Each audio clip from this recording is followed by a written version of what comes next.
Morning sa inyo. Ayan naghuhugas ako ng giant candibong mango para ilalagay natin sa rep para ma-preserve natin yung kanyang pagkamalibalang. Ayan. Ayan siya Hugasan natin, alisin natin yung dagta. Tapos ilalagay natin siya doon sa rep o sa chiller ng rep para mas maganda kasing hinuhugasan siya.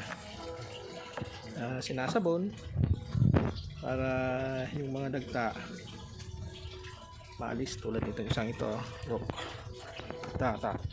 isang ito ayan ayan, hugasan natin siya.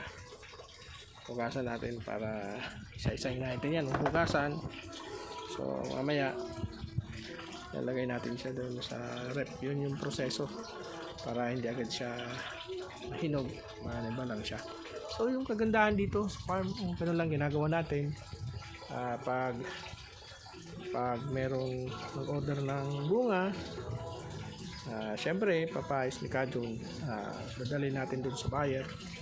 Yun, bili naman nila ng 300 pesos per bunga. Hindi ko na namin kinikilo kasi yung ibang mangga umaabot ng 2 kilo. Umaabot ng 2 kilo siya.